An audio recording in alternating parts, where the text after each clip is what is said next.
नमस्कार, मैं श्यामगिरी। आप देख रहे हैं टीएफडी इंडिया न्यूज 24। टीएफडी इंडिया न्यूज 24 में आप सभी दर्शकों का स्वागत है।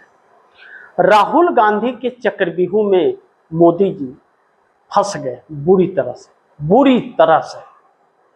और इस शिकंजे से अब मोदी के बस की नहीं है निकल पाना, वाकई। क्योंकि कहते हैं कि जहां जेनजी रहे, जेनजी से हर सरकारें बचती रही है। मतलब जेनजी कौन है? इस देश की युवा पीढ़ी है। इस देश की युवा पीढ़ी ने ही मोदी सरकार को प्रधानमंत्री बनाया। मोदी को जेनजी क्यों इतना महत्वपूर्ण है और जेनजी क्यों आया मोदी के साथ? आप दर्शकों को याद होगा कि मोदी ने अच्छे दिन के साथ साथ 2 करोड़ युवाओं को हर साल रोजगार देने की बात कही थी। यह बातें यूं ही नहीं कही गई थी, एक तीर छोड़ा गया था अपने तरफ आकर्षित करने के लिए मोदी द्वारा। और 2 करोड़ लोगों के रोजगार के नाम पर युवा आए। क्योंकि जो नीट एग्जाम देते हैं या भर्तियों के लिए, जो सरकारी पदों के लिए ललायित रहते हैं बच्चे, उम्मीद रहती है उनकी, एक सपना होता है। तो 2 करोड़ रोजगार यानी कि भर्तियां निकलेंगी, उनकी सोच थी। और वह आए और बढ़ चढ़ करके सबसे ज्यादा किसी ने वोट किया तो वह युवा पीढ़ी ने किया मोदी सरकार। और वही युवा पीढ़ी राहुल गांधी के साथ खड़ी हो जाए तो फिर मोदी का वोट बहुत भारी मात्रा में घट जाएगा, बहुत भारी मात्रा में। और इस वक्त नीट का पेपर लीक, नीट पर जो है, नीट पेपर लीक बहुत बड़ा मुद्दा है। उससे कई बच्चों ने अपनी जान गंवा दी। सरकार की कमियां बार बार उजागर हो रही हैं। री एग्जाम करा रहे हैं तो भी गड़बड़ हो रही है, पर्चा रद्द हो जा रहा है, पेपर लीक हो जा रहा है, 15 लाख में पेपर बिक जा रहा है। बच्चे त्रस्त हो गए और उनकी नाराजगी बढ़ती जा रही है। इस बीच जब उन जैन जी को प्रेजेंट राहुल गांधी करने लगे और उनके बीच सभाओं का रिस्पॉन्स मिलने लगे उन बच्चों का, और वह बच्चे कहें कि यही फर्क होता है एक अनपढ़ और पढ़े लिखे में, तो सोचिए इस देश के अंदर कोई भी एनडीए गठबंधन का हो चाहे इंडिया गठबंधन का हो,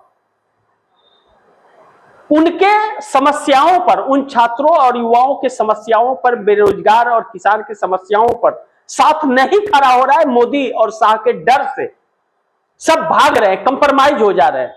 तेजस्वी यादव हो, अखिलेश यादव हो, उद्धव ठाकरे हो, शरद पवार हो, चाहे स्टालिन हो, चाहे ममता हो, और अकेला एक राहुल खड़ा होता है तो लोग को आकर्षित करता है अपनी तरफ। और यूं हवाबाजी तो है नहीं। इसलिए हवाबाजी नहीं है कि राहुल ने 2014 से जो भी बातें कही हैं, एक एक बातें कसौटी पर खड़ी उतरी हैं और मोदी सरकार वहां पर फेल हुई है। तो फिर मोदी सरकार का काला चिट्ठा खुल के देश के सामने आ ही जाता है। अब इस बीच राहुल गांधी ने कोटा राजस्थान के अंदर जो छात्रों से बात की, किसी मंत्री पर, प्रधानमंत्री, गृह मंत्री पर, किसी पार्टी पर, किसी राजनेता पर उन्होंने सवाल खड़े नहीं किए। उन्होंने सिस्टम पर सवाल खड़ा किया कि सिस्टम करप्ट हो गया है और इस सिस्टम को बदलना जरूरी है। क्योंकि जिन छात्रों ने अपनी जान गंवाई है, चाहे लड़की हो या लड़के हो, उन्होंने बकायदे इस सिस्टम की उन कमियों को बताकर अपनी जान गंवाई है। तो सरकार सवालों के घेरे में है। इस बात का जवाब शिक्षा मंत्री धर्मेंद्र प्रधान नहीं दे सकते क्योंकि वह आरएसएस के हैं और इसी पेपर गड़बड़ी और पर्चा रद्द, पेपर लीक को ही इन लोगों ने आमदनी का जरिया बना रखा है। एक ऐसी कंपनी को यह सब कुछ दी जाती है जो ब्लैक लिस्टेड है, नाम बदल लेती है, कोई भी इसमें मापदंड काम नहीं आ रहा है, कानून बदल दिए जा रहे हैं उनके हिसाब से, लेकिन धन उगाही की जा रही है। जैसे राम मंदिर में धन उगाही की गई। राम मंदिर के उद्घाटन में जब विपक्ष के लोग नहीं गए तो उन्हें ताना मारा जा रहा था कि यह हिंदू हो ही नहीं सकते। तो ये लोग हिंदू रह करके क्या बिगाड़ लिए, क्या कर दिए? चंदा ही चोरी कर बैठे। अब तो एसआईटी की रिपोर्ट उत्तर प्रदेश में यह कह रही है चीख कर कि भैया चोरी तो हुई है और चोरी बड़ी जबरदस्त हुई है और तार बड़े दूर तक जुड़े हुए हैं। इस पर एफआईआर करने की जरूरत है। नाम भी आए हैं, तो उन नामों का खुलासा कौन करेगा? या तो उत्तर प्रदेश के मुख्यमंत्री योगी आदित्यनाथ करें और या फिर करें गृह मंत्री अमित शाह।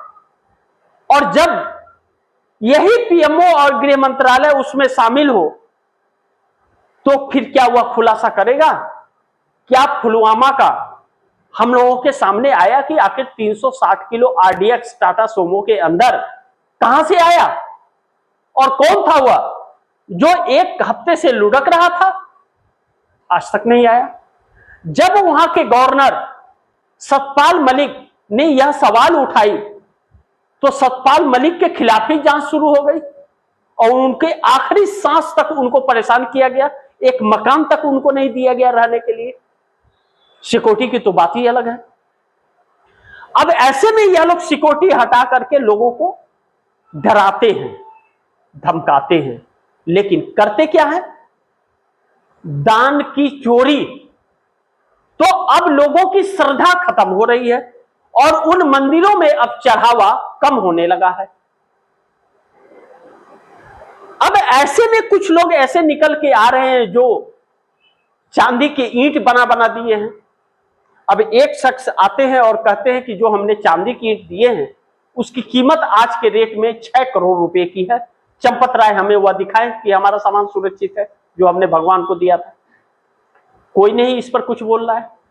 कई लोग आ रहे हैं कि हमने मूर्तियां बना के दी हैं, वह आप दिखाइए, नहीं दिखा रहे क्योंकि सब इन लोगों ने बेच करके खा पी लिया है। 200 करोड़ रुपए का चंदा चोरी कम नहीं होता है। अब ऐसे में राहुल गांधी जब शिक्षा को लेकर के और इस चोरी को लेकर के सड़क पर आते हैं युवाओं के साथ तो सरकार की नींद उड़ जाती है और अब प्लान है कि उत्तर प्रदेश से दिल्ली घेरने का। कितनों को रोकोगे आप? लेकिन क्या बात है कि इंडिया गठबंधन के वह लोग कोई सड़क पर नहीं दिख रहे हैं? क्या सब कंप्रोमाइज और बिक गए हैं?